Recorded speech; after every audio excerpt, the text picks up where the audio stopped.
उसके पेट के आदमी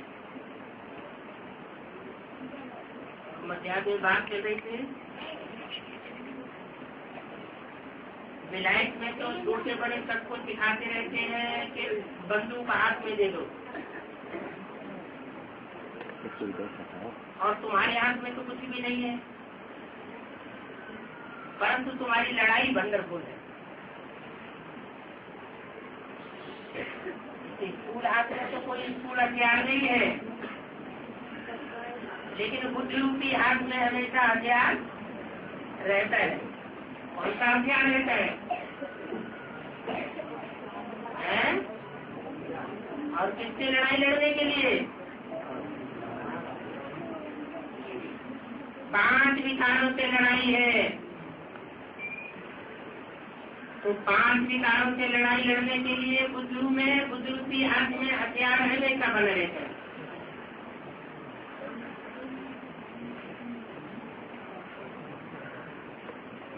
तुम्हारी लड़ाई वंडरफुल है। तुम कहेंगे हम तो रावण पर जीत पहनते हैं, जितना जितना रावण पर जीत पहनते जाएंगे उतना पति से पावन बनते जाएंगे।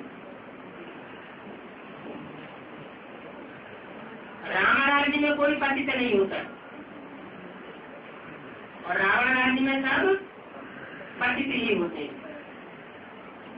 अभी तुम बच्चों को इतिहास की यात्रा कर रहे हैं। इतिहास की यात्रा से ही विक्रमादित्य बनना है। जन्म जन्मांतर के पापों का बोझा सिर पर है, इसलिए अजामिल कहा जाता है। इसलिए अजामिल कहा जाता है कि बहुत जन्मों का बोझा सर के ऊपर इकट्ठा किया जाता है, तो आजा से जाके मिल जाते। आजा माना बकरी। बकरी क्या करती है? एक तो मैं करती है, और दूसरा कोई के भी पीछे चल पड़ती है। बुद्धि ऐसी बन जाती है ढेर बकरियों निकल, जिसने जो कहा सत्य वचन महाराज, ऐसी बुद्धि बन जाती है। उसे कहते हैं आजामिल जैसी बुद्धि। आहिस्ते आहिस्ते दिन प्रतिदिन आजामिल जैसे कैसे बनते हैं ये तुम जानते हो। धीरे धीरे बनते हैं। माया एकदम हड़प नहीं करती है, कड़ाई कम होती जाती है। हम नई दुनिया में संपूर्ण विकारी थे, और पुरानी दुनिया में संपूर्ण विकारी। ये है ही द्वितीय वर्ल्ड, सचिव है माइंडलेस वर्ल्ड, और द्वितीय वर्ल्ड में देखो कितने ढेर मनुष्य हैं।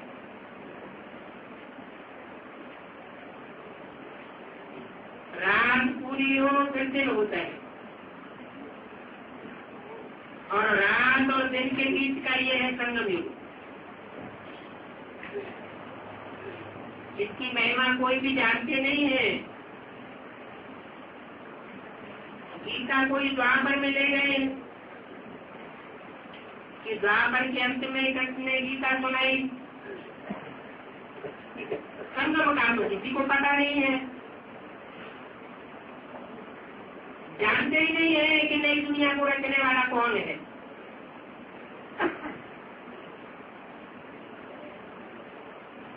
अभी तुम समझते हो हमको पौड़ी से हीरे जैसा बनना है,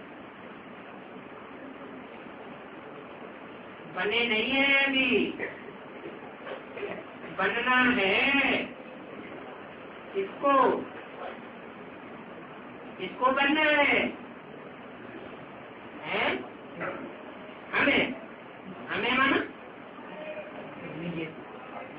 हम जो भी आत्माएं हैं, जो भी बाप के ज्ञान को समझते हैं, उनको पौड़ी से हीरा जैसा बनना।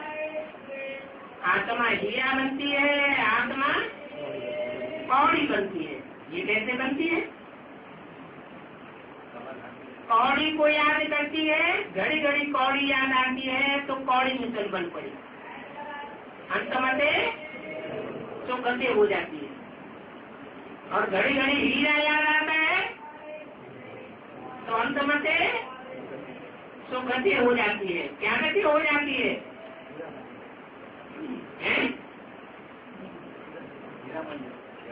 हीरे को याद करते करते हीरो पारंकारी के नजदीक पहुंच जाते हैं। हम भी हीरो पारंकारी हो जाते हैं। माया क्या बनाती है? माया हमारे जीवन को कौड़ी मिसल जमा बनाती है और बाहर आकर हीरे मिसल बनाते हैं।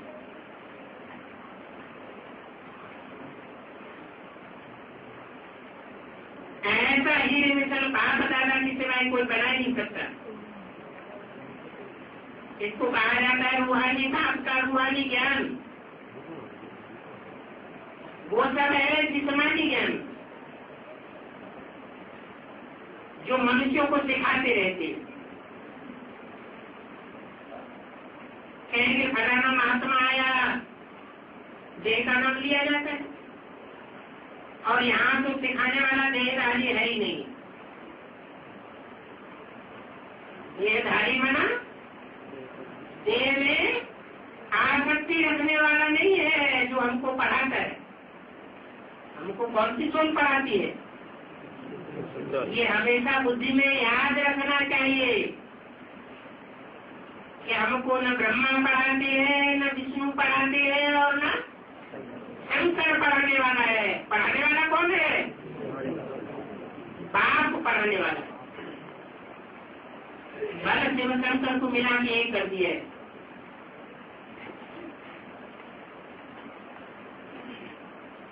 शंकर ने ऐसा पुरुषार्थ किया होगा तो बाप समाज पहले बन गया होगा। पहले बन जाए, लेकिन बाप तो बाप ही है ना। शिव बाप सदा शिव कहा जाता है। शंकर के लिए है कहेंगे सदा शंकर। तो शिव और शंकर में अंतर हुआ ना। शिव त्रिनेत्री के रूप में दिखाया जाता है, तीसरा नेत्र। शंकर नेत्र कोई नहीं कहता, क्या कहते हैं? शिव नेत्र। तो शिव बाप ही है जो कभी देह धारण नहीं करते। देह में उनका अटैचमेंट नहीं होता। तुम कहेंगे निराकार परमपिता परमात्मा, हमको सुनाई रही क्या? और वो क्या कहेंगे? वो तथाकथित ब्राह्मण क्या कहते हैं? ये निराकार से सुनते हैं या देहधारी से सुनते हैं? ये तो तुम कहेंगे कि हम निराकार से सुनते हैं। और वो देहधारी ब्राह्मण क्या कहते हैं? कि ये मनुष्य से सुनते हैं। तो अंतर हुआ ना। तुम्हारी दृष्टि में और उनकी दृष्टि में बहुत अंतर हुआ। तुम्हारी बुद्धि में बैठा हुआ है निराकार, हम निराकार से वर्त कर रहे हैं। जो साकारी आकर के बनता है, कोई मुकर्रर है जिसके द्वारा साकार बनता है, उनको परमात्मा कहा जाता है और इनको देवता कहा जाता है। पोजीशन तो अलग अलग है ना। उनको कहेंगे ब्रह्मा विष्णु शंकर। ब्रह्मा देवताय नमः, विष्णु देवताय नमः। शंकर को भले महादेव कह देते हैं तो है तो देवता ना। परमपिता परमात्मा तो एक शिव का नाम है। प्रजापिता ब्रह्मा कहा जाता है तो जरूर उनके द्वारा प्रजा रखते होंगे। ब्रह्मा के द्वारा प्रजा नहीं रखते। ब्रह्मा के द्वारा सिर्फ ब्रह्मा रखे जाते हैं और प्रजापिता ब्रह्मा के द्वारा सारी मनुष्य शक्ति की जो भी प्रजा है, चाहे वो ब्राह्मण को देवता बनने वाले हो, चाहे ब्राह्मण को पहले क्षत्रिय बनने वाले हो, चाहे वो विषय से वैसे हो और चाहे वो सूत्र बनाने के हो, प्रजापिता ब्रह्मा के साथ बच्चे हैं तो जरूर प्रजा रखते होंगे। पिता ठहरे ना, तो जब सारी मनुष्य शक्ति का पिता है तो उस पिता को बच्चों के सामने मौजूद होना चाहिए ना कि प्रजापिता सूक्ष्म मतवासी हो जाएगा। प्रजापिता कभी सूक्ष्म मतवासी नहीं होता। ब्रह्मा सूक्ष्म मतवासी हो सकता है, सूक्ष्म शरीर धारण कर सकता है, स्थूल शरीर त्याग सकता है। प्रजापिता तो अंत तक जब तक 500-700 करोड़ की प्रजा इस धरती पर मौजूद न हो जाए, इस धरती की अंतिम मनुष्य आत्मा भी इस धरती पर न उतर आए और उसका भी उतार जब तक न हो जाए तब तक वो वापस नहीं जा सकता। तो तुम बच्चों का ध्यान इन्हें लक्ष्मी नारायण के चित्त की तरफ बाबा जाती खिंचवाते हैं, इसलिए खिंचवाते हैं। अभी प्रजा और प्रजापिता की बात कह रहे थे, आगे अभी लक्ष्मी नारायण की बात कहने लगे। ये पासा पलट दिया क्या है? बात दूसरी क्यों शुरू कर दी? प्रजापिता की बात करते करते लक्ष्मी नारायण की बात क्यों शुरू कर दी? और कौन से लक्ष्मी नारायण की बात की? सृष्टि के 8वें लक्ष्मी नारायण की बात करते होंगे या पहले लक्ष्मी नारायण की बात करते होंगे या संगम में जो संगम भी लक्ष्मी नारायण बनते हैं, नर से डायरेक्ट नारायण बनते हैं, उनकी बात करते हैं। जो संगम भी लक्ष्मी नारायण है वो ही प्रजापिता वाली आत्मा है। इसलिए मुरली में बोला है लक्ष्मी नारायण को, शंकर को, कृष्ण को नेक्स्ट टू गॉड बोला है अलग अलग मुरलियों में। ये लक्ष्मी नारायण है नेक्स्ट टू गॉड, प्रजापिता है नेक्स्ट टू गॉड, शंकर है नेक्स्ट टू गॉड और कृष्ण है नेक्स्ट टू गॉड। इससे क्या साबित हुआ? नेक्स्ट टू गॉड एक होगा या अनेक होंगे? जब नंबर के ले जाएंगे 500-700 करोड़ मनुष्य आत्माओं के ऊंच से ऊंच पद डिक्लेयर किए जाएंगे तो ऊंच से ऊंच से उसके बाद नेक्स्ट कोई तो होगा, एक होगा या अनेक होंगे? एक होगा और उस एक में नाम अनेक के गिना दिए तो उससे क्या साबित हुआ कि वो जो नाम है वो काम के आधार पर दिए हुए। ज्ञान जल के बीच घर बनाकर रहता है तो उसका नाम है नारायण। आया न माना घर,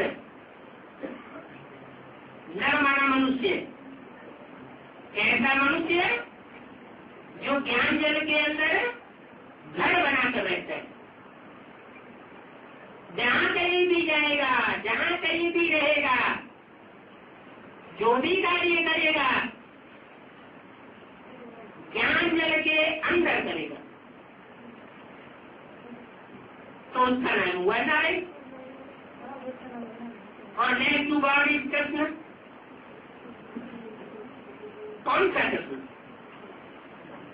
सतयुग में जो पहला पत्ता जन्म लेगा उसका भी तो नाम कृष्ण होगा। उसको नेक्स्ट टू गॉड नहीं कहेंगे क्या? है? क्यों? वो गॉड का बच्चा नहीं है, डायरेक्ट गॉड का बच्चा नहीं है। अगर डायरेक्ट गॉड का बच्चा हो तो डायरेक्ट वर्षा प्राप्त करना चाहिए, और जो डायरेक्ट वर्षा प्राप्त करेगा वो पूरे 84 जन्म का एक दिन का भी वर्षा कम नहीं होगा। 8 राउंड पार्ट बजाने वाली आत्मा होगी। वो तो बहुत नीचे नंबर में गया, उससे ज्यादा ऊंचे नंबर में जाने वाली तो और भी बहुत सी आत्माएं हैं।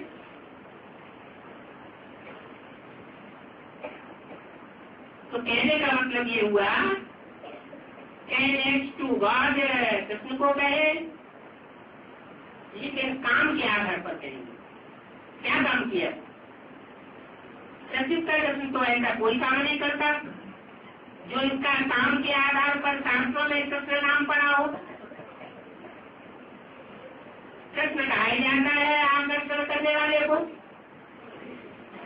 जो अनेक आत्माओं के दिल को, अनेक आत्माओं के मन को, बुद्धि को अपनी ओर आकर्षित कर ले, अपनी ओर खींच ले, उसका नाम रखा गया है शास्त्रों में कृष्ण। तो सबसे ज्यादा हमारी बुद्धि को कौन खींचता है? कौन खींचता है? शिव बाबा खींचता है। अगर नेक्स्ट टू कृष्ण कहे तो क्या बुराई है?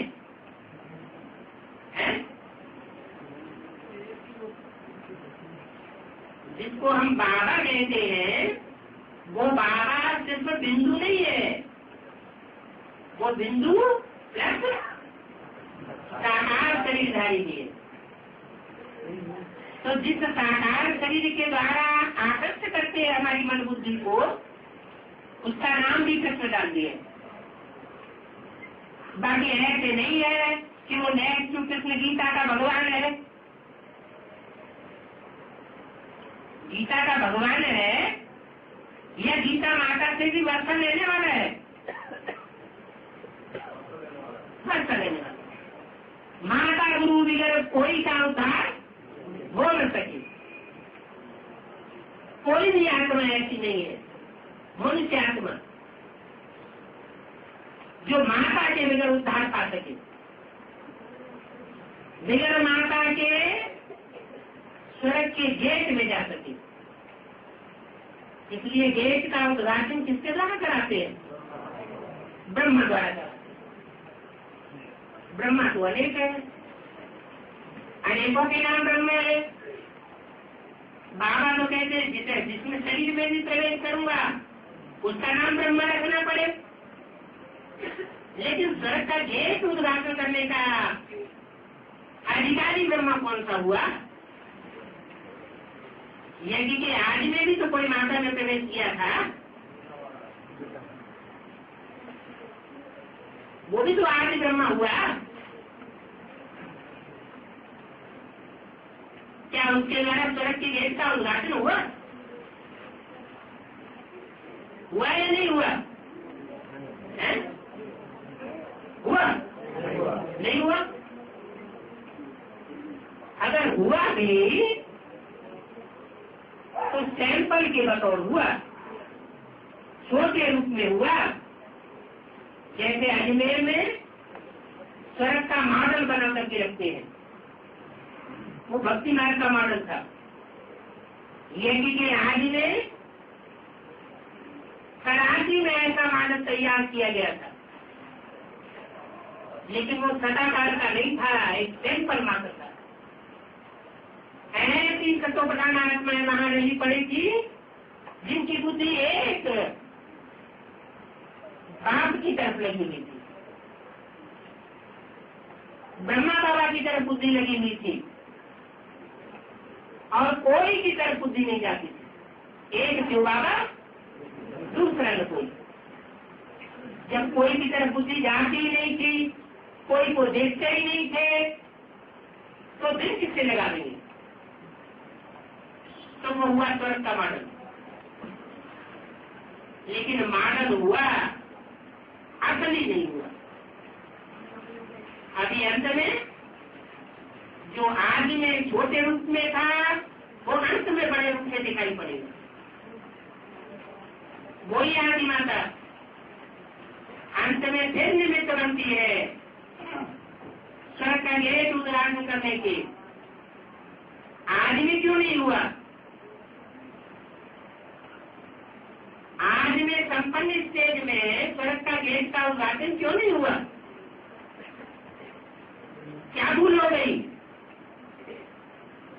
अरे कोई भूल हुई होगी तभी तो नहीं हुआ है? क्या नहीं? दृष्टिमान नहीं था, विधवा हो गई थी क्या?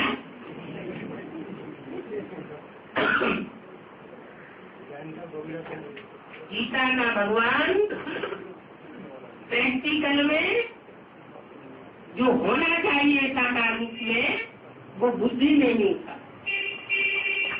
और वो भूल जो आज में हुई थी, वो अभी भी हो रही है, अभी भी जारी है। गीता का भगवान अभी भी जिसे होना चाहिए बुद्धि में साकार रूप में, वो अभी भी नहीं है। जैसे बाहर की दुनिया के ब्राह्मण है, वो जब गीता पढ़ते हैं तो स्वीकार तो कर लेते हैं कि गीता का भगवान निराकार होना चाहिए। ऐसे ऐसे श्लोक गीता में आए हैं, लेकिन जब उनसे पूछा जाए कि निराकार गीता का भगवान है, तो फिर वो गीता ज्ञान कैसे सुनाता है? गीता ज्ञानामृत कैसे कही जाती है? तो कोई जवाब नहीं देते। अभी हम बच्चों की बुद्धि में आया है, क्या आया है कि गीता का भगवान साकार कृष्ण बनाम ब्रह्मा नहीं हो सकता।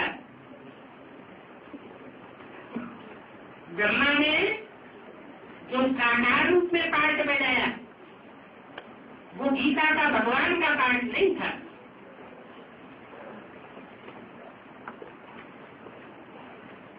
टेम्परेरी पार्ट था। जैसे किसी को चार्ज दे दिया जाता है, ऐसे यदि की आने वाली माता जब चली गई तो उसका चार्ज मिल गया गीता माता को। जो आज में गीता थी, वो अंत में फिर प्रत्यक्ष होती है, और जो अंत में गीता प्रत्यक्ष होती है, पहले तो उसकी बुद्धि में बैठाना पड़े कि गीता का भगवान कौन है।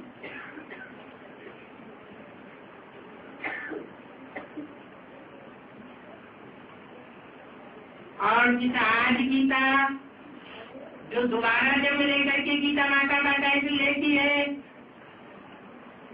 टाइटल नहीं लेती बल्कि प्रैक्टिकल कर्म करके दिखाती है। वो प्रैक्टिकल कर्म कब करके दिखाएगी? जब गीतापति भगवान को पहचाने और पहचान करके कदम कदम पर श्रीमत पर चले। श्रीमत से ही स्वर्ग का गेट खुलेगा या मनमत से खुलेगा?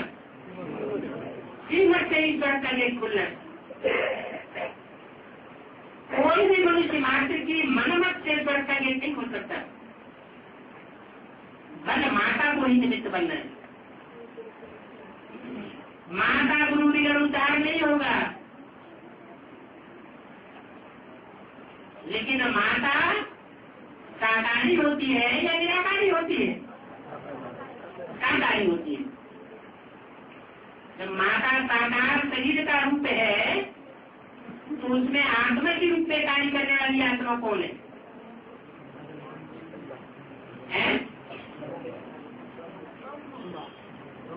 ब्रह्मांड लेकर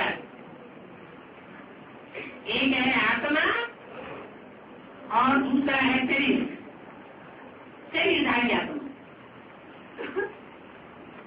तो दोनों की बुद्धि में ये बात बैठनी पड़े, बैठानी पड़े क्या कि गीता का भगवान शिव शंकर भोलेनाथ है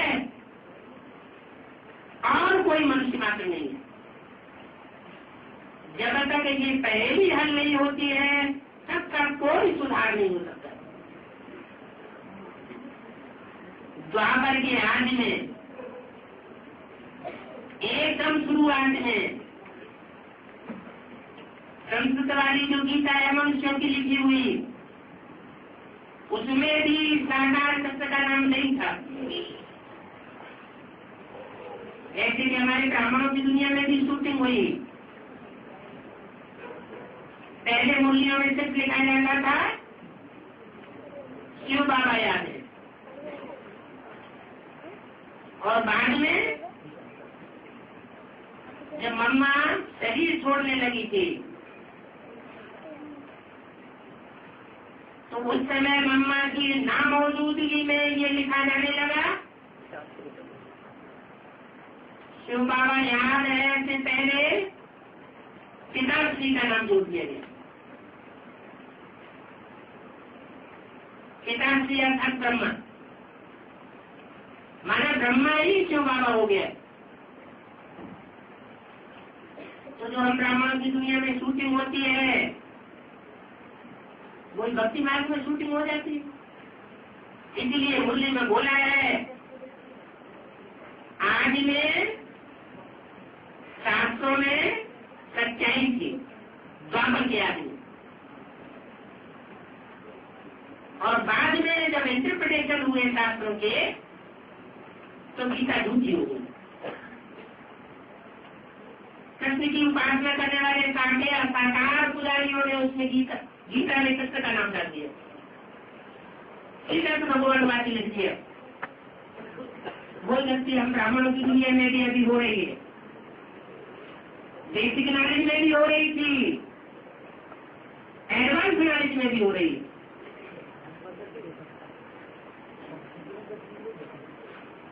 क्या गलती हो रही है?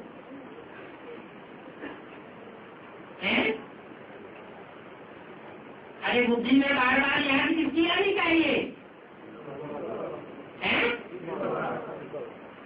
गीता का भगवान एक शिव बाबा, दूसरा कोई बुद्धि में आना चाहिए। लेकिन क्या होता है,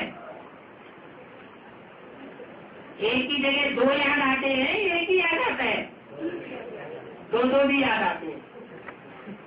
इसलिए मुझे में बोला है कि सन्यासी लोग गौमुख में हाथ डाल करके राम राम राम राम राम राम मुंह से कहते हैं, मुख से कहेंगे राम राम, और बुजुर्ग हाथ काय में डाल देंगे गौ के मुख में। हमारे बुजुर्ग की हाथ से गौ का मुख याद आता है, और मुख से किसको याद करते हैं? राम राम को याद करते हैं। तो ये तो दोगली बात हो गई, मुख से कुछ कहना और हाथों से कुछ करना कुछ और कहना कुछ और। तो जब तक अंदर बाहर एक आवाज नहीं निकलती है, अंदर बाहर एक तरीके से बात नहीं बैठती है कि गीता का भगवान कौन, तब तक सिद्धि नहीं हो सकती। अभी बात कहते हैं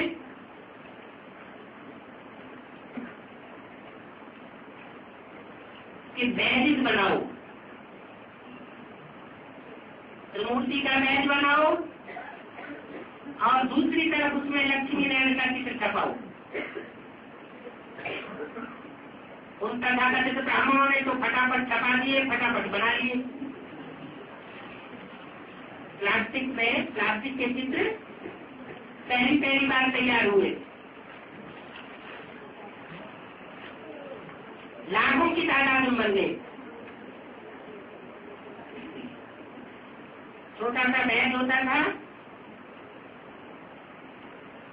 जैसे लैमिनेशन, दोनों तरफ से प्लास्टिक से बंद, और अंदर चित्र डाल दिया था छपा हुआ, एक तरफ लक्ष्मी नारायण और दूसरी तरफ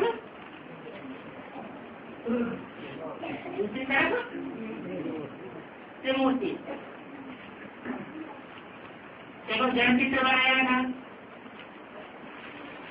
जड़ जेब में रखा था,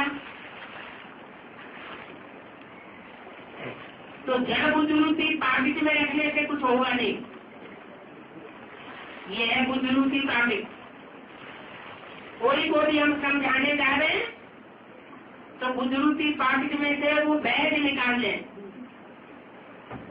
और उसको समझाना शुरू करें। अपनी बुद्धि पाकिट में पड़ा होगा तो दूसरों को भी समझा सकेंगे। अपनी बुद्धि पाकिट में ही उस बैग का रहस्य नहीं पड़ा होगा तो दूसरों को कैसे समझाएंगे, कैसे त्रिमूर्ति का नाम समझाएंगे। ये ब्रह्मा कौन सी मूर्ति है, क्या इसका कार्य है, विष्णु कौन सी मूर्ति है और क्या इसका कार्य है, और शंकर कौन सी मूर्ति है।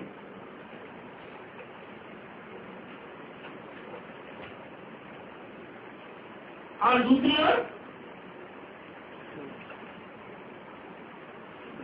लक्ष्मी नारायण का चित्र। इस त्रिमूर्ति शिव के ज्ञान से तीन मूर्तियों के अगर बुद्धि में ज्ञान बैठ गया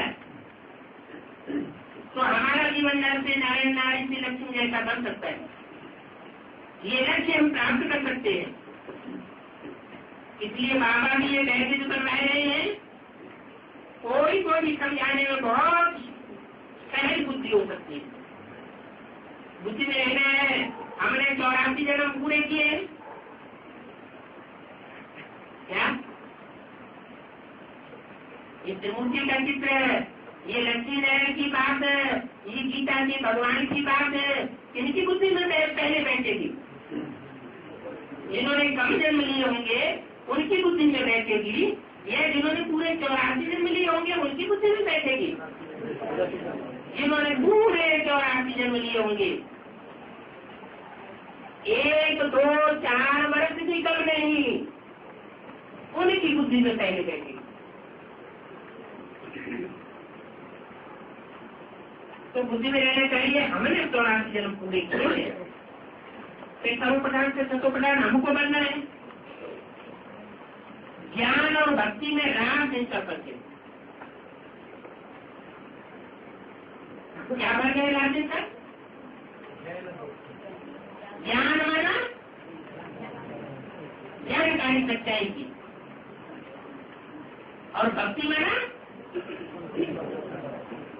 अज्ञान, अंधकार, अंधश्रद्धा, अंधविश्वास, अनित्य। ज्ञान से दिन होता है, ज्ञान से सोझा होता है, और अज्ञान से रात हो जाती है।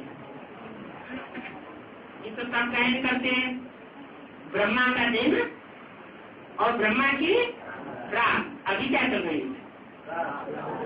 ब्रह्मा की रात चल रही है। तुम्हारी बुद्धि में क्या है?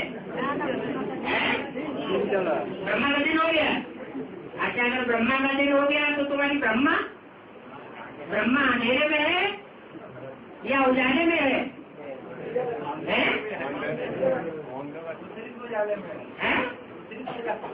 बुद्धि से उजाले में। ये कैसे? बुद्धि से उजाले में होगा तो प्रैक्टिकल में भी उजाले में होगा।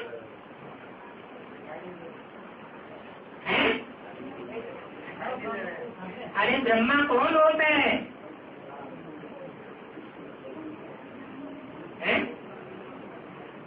ब्रह्मा कौन? ब्रह्मा माने माँ, बड़ी माँ। अच्छा, ज्योति बिंदु ऊपर से जब आता है, ज्ञान देने के लिए आता है या भक्ति सिखाने के लिए आता है? तो जो मकसद लेकर के आता है, उस मकसद को पूरा करने के लिए जिसमें प्रवेश करता है, जिसका पहले आधार लेता है, वो कौन होता है?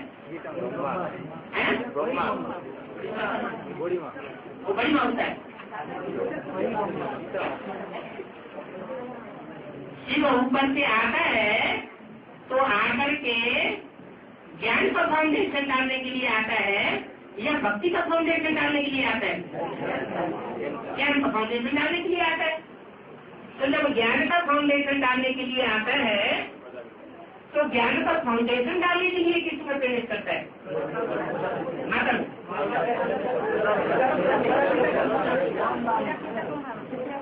दो बातें हो गई। कोई कहता माता में प्रवेश करता है, कोई कहता पिता में प्रवेश करता है, कोई कहता दोनों में प्रवेश करता है।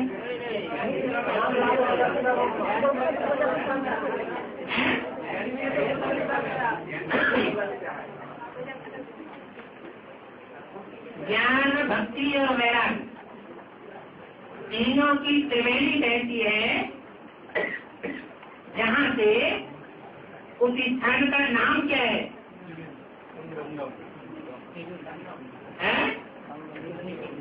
ज्ञान, भक्ति और वैराग्य तीनों की त्रिवेणी जहाँ से बहती है उस स्थान का नाम है अल्लाहाबाद।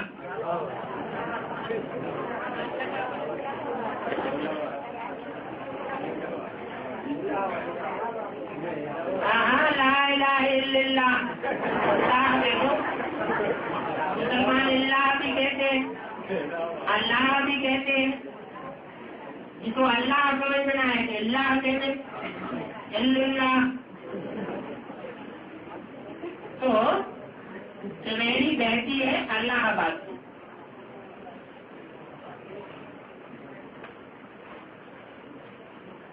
तो कहाँ चलना चाहिए?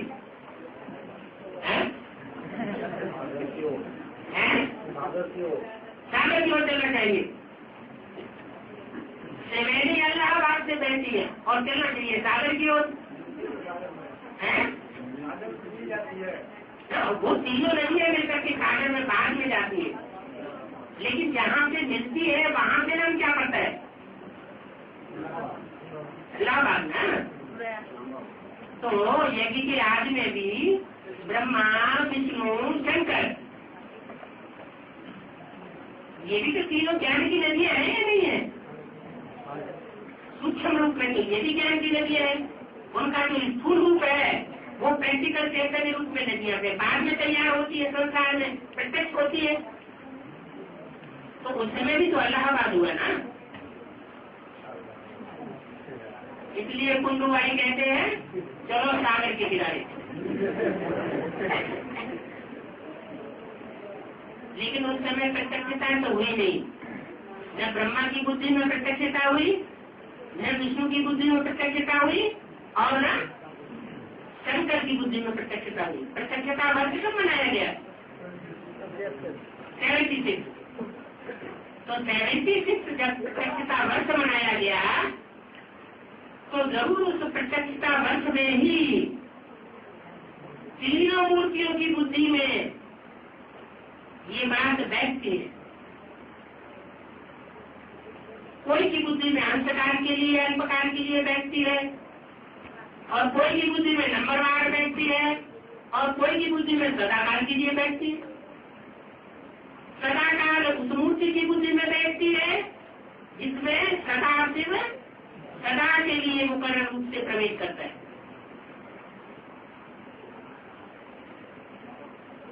तो वो स्थान कौन सा हुआ?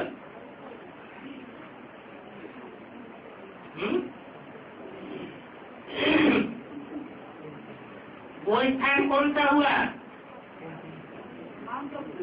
माउंट आबू से बैठती है। माउंट आबू से 103 गेट आउट किया जाता है या प्रत्यक्षता होती है?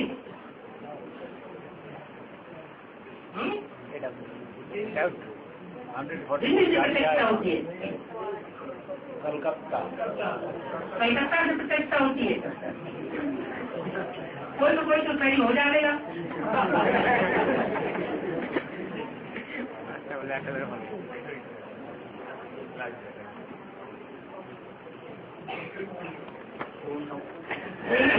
अच्छा, जब अल्लाहाबाद से प्रत्यक्षता होगी, तीनों नदियां मिलकर के एक हो जाती है, तो ज्ञान की धारा जब थोड़ी आगे बढ़ती है तो कौन सा शहर आता है?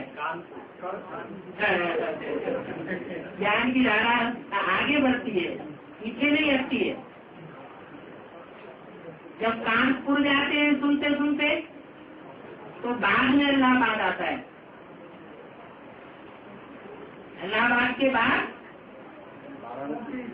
है वाराणसी, इसका नाम बाबा देते हैं बनारस। बाबा मुस्लिम क्या बोलते हैं, बनारस या वाराणसी? वाराणसी नाम देते हैं अंग्रेज, और बाबा नाम देते हैं बनारस। बनारस का अर्थ क्या हुआ? जहाँ से ज्ञान का बना बनाया रस मिलता हो, वो हुआ बनारस। तो एडवांस ज्ञान का बना बनाया रस कहाँ से निकला? तो वहां से निकला जो सब तीर्थों का मान्य माना जाता है शास्त्रों में, जहाँ से सृष्टि की आदि की कथा भी शास्त्रों में आई है।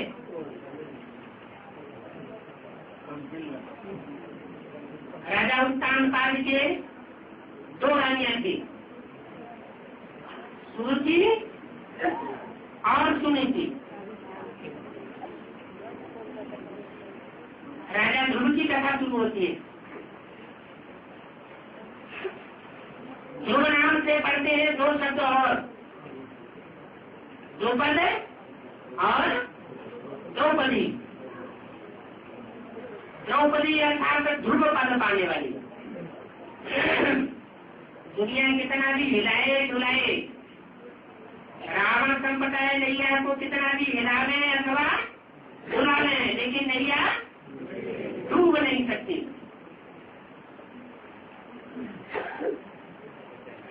पार जाती है।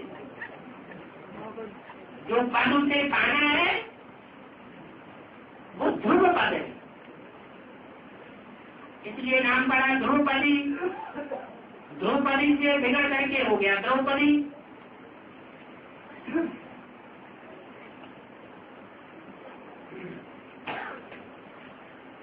आज भी यादगार में वहाँ द्रौपदी कुंड बना हुआ है।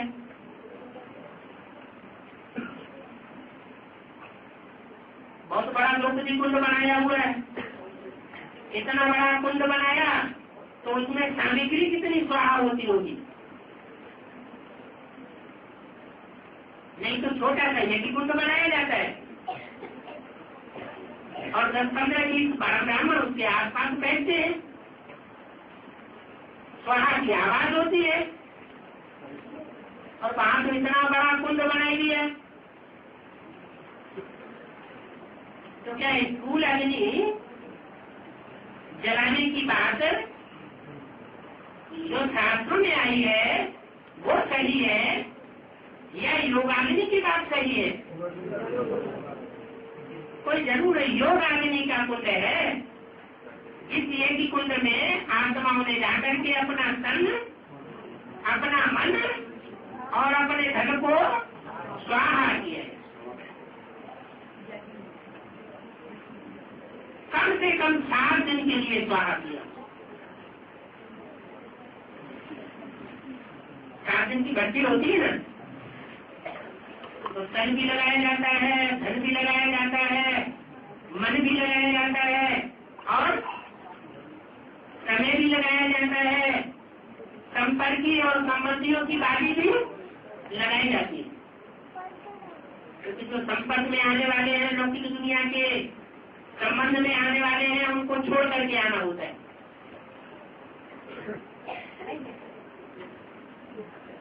ये सब कुछ स्वाहा करने के बाद ये 7 दिन की भक्ति पूरी होती है।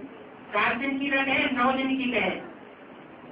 देखो लौकिक दुनिया में भी जब कोई बच्चा बनता है बाप का, तो 9 महीने गर्भ में पकता है। 9 महीने पकने के बाद फिर वो प्रत्यक्ष होता है बाहर की दुनिया में, और कहा जाता है बाप का बच्चा पैदा हुआ।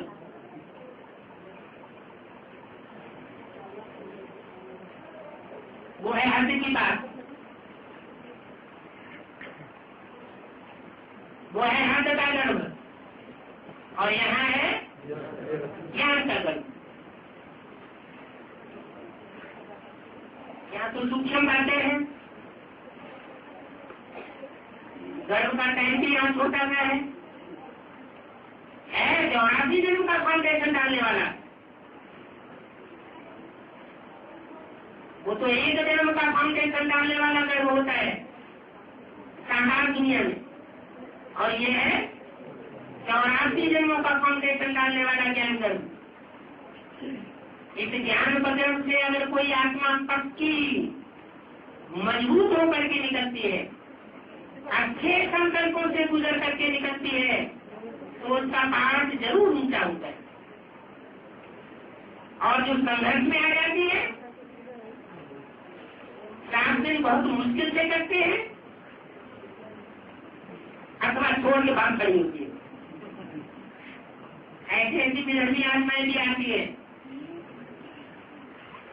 जिनको 7 दिन की भक्ति पूरी करना मुश्किल हो जाता है और भाग ही जाती है।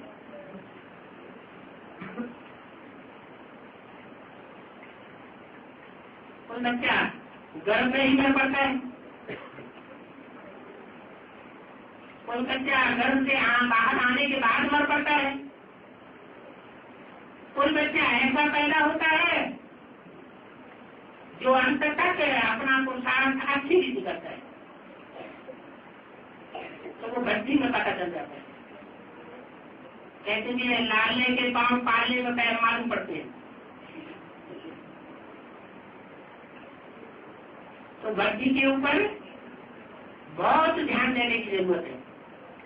जो जो डायरेक्शन सुकूली में आए हुए हैं भक्ति के लिए, वो सारे बड़े स्ट्रिक्टली फॉलो किए जाने चाहिए। आत्माओं को पहले से ही समझा दिलाना है,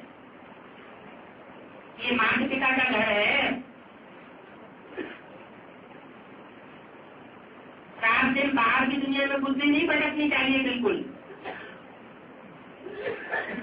बाहर की दुनिया में अगर बुद्धि भटकती रहेगी तो फाउंडेशन भी वैसा ही पड़ जाएगा। चिट्ठी भी किसी को नहीं लिखने देना है, फोन से बात भी नहीं करने देना है। जैसे गर्भ में जब आत्मा प्रवेश होती है तो बाहर की दुनिया से उसका कनेक्शन टूट जाता है। उस घर की 4 दीवारी के वायुमंडल से बाहर भी नहीं निकलने देना है। अगर बाहर भी निकला तो बत्ती खंडित हो जाती है। ये सारे नियम मुरली में बताए हुए हैं। मुरली में तो जो जो बात बताई हुई है बाबा ने सब पत्थर की लकीर की तरह फॉलो करनी चाहिए।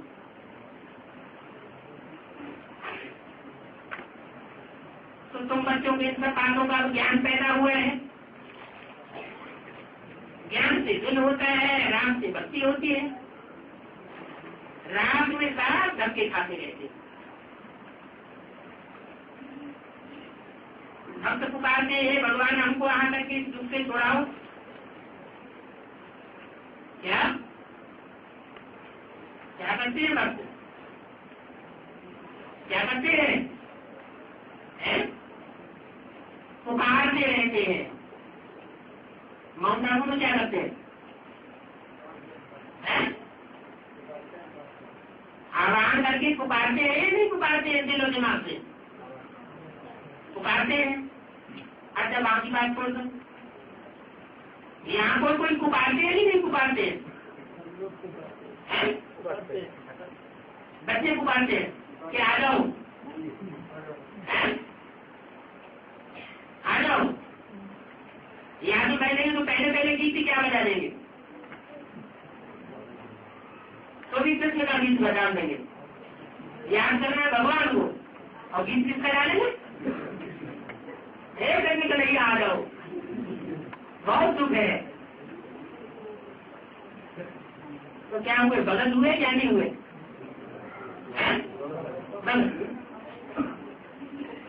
बनना क्या है? बनना ज्ञानी बच्चे हैं। जैसा दोबारा भक्ति करनी पड़ेगी। भक्त पुकारते नहीं भगवान आकर के हमको दुख से बुराओ। वास्तव में दुख करता है और दुख करता है। सच में में होता ही सुख है। तो ये तुमको कंठ होना चाहिए।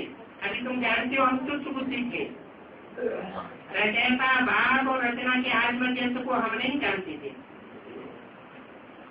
अब आपने बताया जो देवताएं सचुग में थे वो कहाँ से ले गए? उन देवताओं की बादशाही किसने लूट ली? रावण ने लूट ली। रावण कौन? 5 विकार।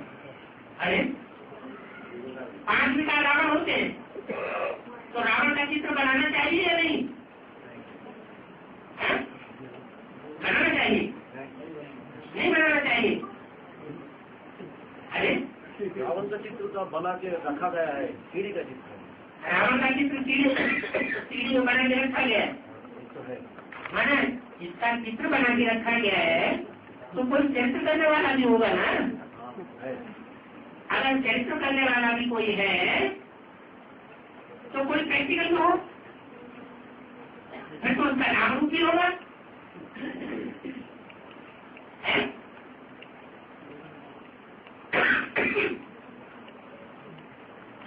तो बादशाही किसने लूट ली? लक्ष्मी नारायण की बादशाही किसने लूटी? सत्य था 5 विकारों में, काम क्रोध लोभ मोह अहंकार में। आखिर ये 5 विकार भी 100% कौन? तो उनका बाप हुआ। 5 विकारों का बाप है देहमान। देहमान रूपी गधा तो रावण के सर के ऊपर दिखाया जाता है। तो रावण अलग हुआ और उनका बाप अलग हुआ।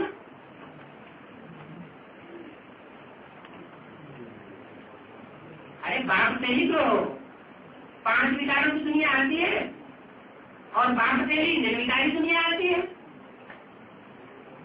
ये सारी सृष्टि जो 4 युगों में बटी हुई है, सतो प्रधान सतो सामान्य रजो और तमो, ये सारी सृष्टि का मनुष्य सृष्टि का बीज कौन है? बीज तो प्रजापिता है। तो जब बीज होगा तो धरणी भी होगी। धरणी कौन है? अरे धरणी भी तो कोई होगी ना। रचयिता अगर बीज है तो रचना भी तो कोई होगी ना। 5 विकार भी होंगे। तो जो 5 विकार है उनका मुखिया है काम, और वो कब से आता है? 2 से, जब से द्वैतवादी युग शुरू होता है, उससे पहले नहीं। अगर इब्राहिम का नाम लेते तो इब्राहिम तो सतो प्रधान आत्मा आती है या तमो प्रधान आत्मा आती है? सतो प्रधान आती है। उसको रावण कहेंगे? सतो प्रधान को रावण कहेंगे? वो जिसमें प्रवेश करता है वो आत्मा आधारभूत है और उसको जन्म देने वाली आत्मा बीज है, उसका पिता। तो 2 सारे पंक्ति के ऊपर किया जाए, पिता के ऊपर है पिता के ऊपर माता पिता के ऊपर ही बात आ जाती है ना। माता भी है और पिता भी है। अगर पिता को माता ने सहयोग न दिया होता तो पिता अकेला कुछ कर पाता है?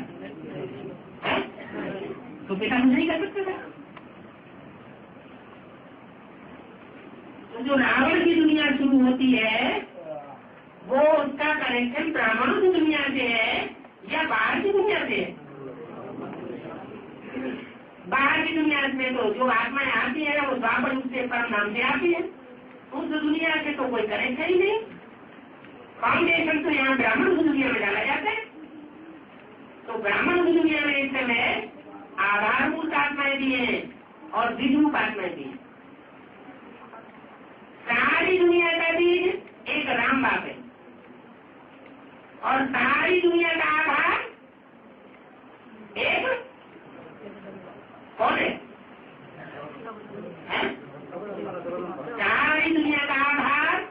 आती है? चंद्रमा है या पृथ्वी? पृथ्वी। चंद्रमा तो उनका एक हिस्सा है। पृथ्वी ग्रह है और चंद्रमा उपग्रह है। जो ज्यादा पावरफुल होता है वो अपनी जगह पर रहता है और जो उससे पैदा होता है वो उसके आसपास घूमता है। माँ बाप बच्चे के आसपास घूमते हैं या बच्चे माँ बाप के आसपास घूमते हैं? बच्चे घूमते हैं। तो चंद्रमा पृथ्वी के चारों ओर चक्कर लगाता है। पृथ्वी नाम ही तब पड़ता है जब पृथ्वी आती चौड़ी चकड़ी हो जाती है, विस्तार को पाती है, उसका नाम है पृथ्वी। नहीं तो पहले पहले सतयुग के आदि में दुनिया की आबादी कितनी थी? 9 लाख की बात ही होती है। पहले पहले तो 4.5 लाख थी। 4.5 लाख का संगठन में एक साथ शुरू नहीं हो जाता। पहले और भी थोड़े रहे होंगे कि एकदम 4.5 लाख का संगठन शुरू हो जाता है। पहले दुनिया छोटी रही होगी ना, तो जितनी छोटी दुनिया उतना छोटा स्थान। स्थान छोटा होता है? पृथ्वी का साइज छोटा हो जाता है।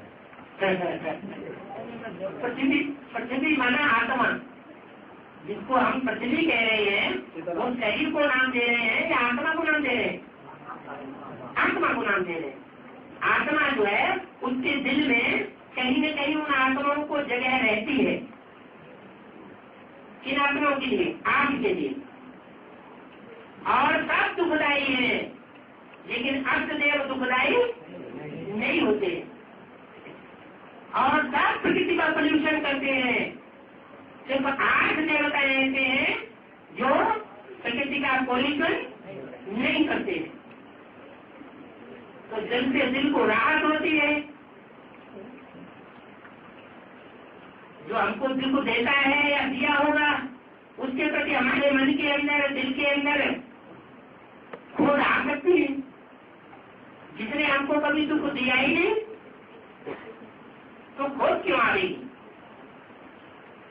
किसी के प्रति स्वप्न में, संकल्प में कुछ खोज आती है तो उसका हिसाब किताब पूर्वजन्मों से जुड़ा हुआ है या नहीं है? जुड़ा हुआ है। तो जो आज की दुनिया है वो दुनिया बहुत छोटी दुनिया है। वो दिल्ली रूपी दिल उस समय दिल्ली विस्तार को पाई हुई होगी, ये कहेंगे, या सूक्ष्म स्वरूप हो चुका होगा, ये कहेंगे। अति सूक्ष्म स्वरूप है। प्रकृति भी औरों के लिए विनाश के काल में दुखदायी होगी, लेकिन अष्टदेवों के लिए दुखदायी नहीं होगी। और सारी दुनिया प्रकृति के कहर से कराएगी, मारेगी और वो आत्माएं सुखी रहेंगी। क्यों? क्योंकि उन्होंने बाप का ज्ञान सीखा है। बाप के आने के बाद भक्ति का आरंभ नहीं अपनाया। भक्ति में होता है दिखावा और ज्ञान में गुप्त होता है या दिखावा होता है? गुप्त होता है। कोई प्रकार का दिखावा नहीं, तन का भी दिखावा नहीं, तन की सेवा का भी दिखावा नहीं, धन का भी दिखावा नहीं, धन की सेवा का भी दिखावा नहीं, वाचा का भी दिखावा नहीं। वाचा से बोल बोल करके महिमा करें, वो भी नहीं। इसलिए पांडव थे गुप्त और संख्या में कितने थे? 5 पांडव गए।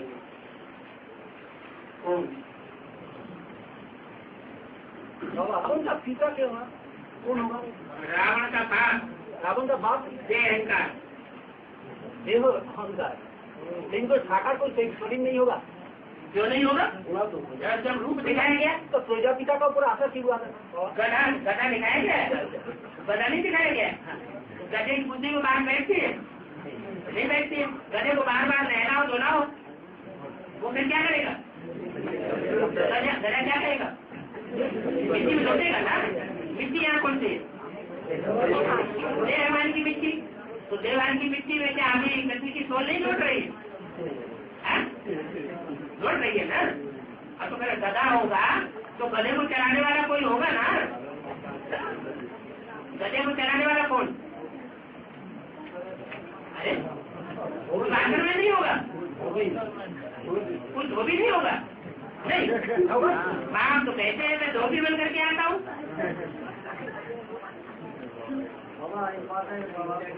बस एक ही बात है। नंबर 1 शुरू होता है 2018 से क्या 2027 के बाद। विनाश की डेट पूछ रहे हो क्या? कंफ्यूजन में आया हुआ है। ये कौन सा साल से हो रहा है? जब नई दुनिया की शुरुआत होती है पुरानी दुनिया का विनाश होता है। ये वो 2036 के बाद या 2018 के बाद? ये डेट नहीं बताई जाती है ज्ञान की तारीख नहीं बताई जाती है। सुंदर, हाँ, डैम का पार्ट कब शुरू होता है और सुंदर का पार्ट कब शुरू होता है? जब तुम्हें सुंदर लगे तब सुंदर का पढ़े, जब तुम्हें काला लगे काला हमारी मन बुद्धि जब तुम्हें काला भूत दिखाई दे तो काला। और मुनि ने कहा है एक ही शरीर पर लागू होता है श्याम और सुंदर। श्याम तो 1942 से तो सेवाक्रम तो शरीर छोड़ दिया, वहाँ से श्याम होगा शरीर को छोड़ दिया, नया जन्म तो लिया है।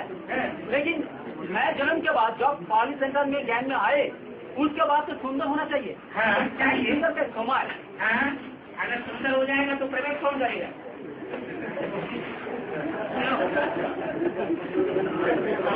इसलिए एक घड़ी में सुंदर, एक घड़ी में श्याम। अभी अभी एक को दिखाई पड़ेगा सुंदर और दूसरे को दिखाई पड़ेगा श्याम।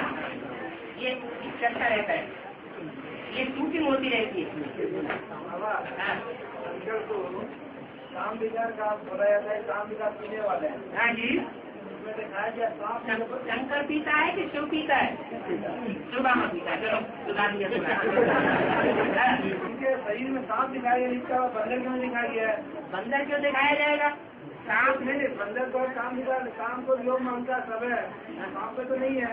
सांप जो है ना उसके मस्तक में मणि होती है और बंदर के मस्तक में मणि नहीं होती है। सांप में विशेषता है, क्या विशेषता है? जो धारा होती है नदी की ऊपर से नीचे की ओर जाती है, वो सांप उस धारा को काट के ऊपर चल सकता है, तैर सकता है। बंदर नहीं तैर सकता। इसलिए तुम अपनी मणि को याद रखोगे तो असंभव कार्य को भी संभव करके दिखा सकते। तो बंदर बनाओगे तो सांप बनोगे। सांप आपका जोगी बनता क्या? सांप का भी हाथ पैर कुछ नहीं होता। हाँ, सांप को हाथ पैर नहीं होता, आप काम नहीं होता, चलता कैसे? वो पूरा सिर्फ वो दिखाई नहीं देता। रीढ़ की हड्डी नहीं देता, कुल्लू वाई को ज्यादा नहीं दिखाई देता। सांप का हाथ पैर है, कहाँ है?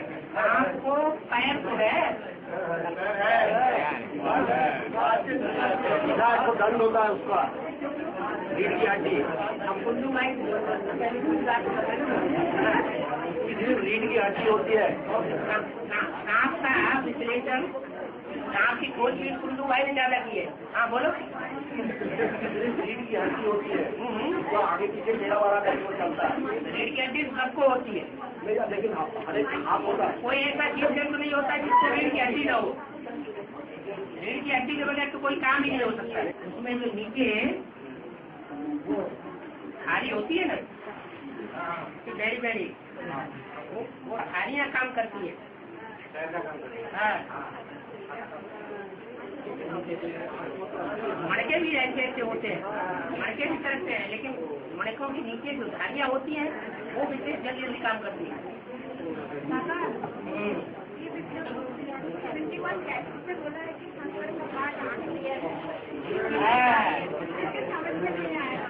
नहीं समझ में, तुम्हें समझ क्यों? बाबा की बात है, तो समझ में नहीं आती। समझ में कन्याओं को तो सबसे पहले समझ में आना चाहिए, भाइयों को समझ में भले बाद में आए। हाँ, कन्याओं की खोपड़ी बहुत पवित्र होती है। क्या क्वेश्चन बताया जाए? क्वेश्चन ये है कि मुरली में आया है शंकर का पार्ट अनरियल है, तो ये बात अभी तक समझ में ही नहीं आई। सबसे ज्यादा कलकत्ते वालों को समझ में आई, मेरा कहती हमको समझ में नहीं आई। बहुत जगह समझ में नहीं आया। बहुत पूरी तरह से तुम लीडर थोड़े हो।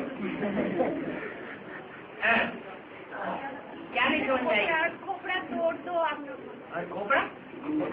खोपड़ा तोड़ा जाएगा तभी तो ज्ञान खत्म हो जाएगा। वेदों शास्त्रों का अंत होगा कि नहीं होगा? आखिर वेदों शास्त्रों का अंत होना है कि नहीं होना है? हद के वेद शास्त्रों का ही अंत होना है या वेद के वेद शास्त्रों का ही अंत होना है? हद और वेद दोनों का अंत होना है। तो अंत तो तभी होगा जब खोपड़ा फूटेगा। खोपड़ा फूटेगा तो उसमें असली माल निकलना है। भेजे से बढ़िया कोई गोश्त होता ही नहीं।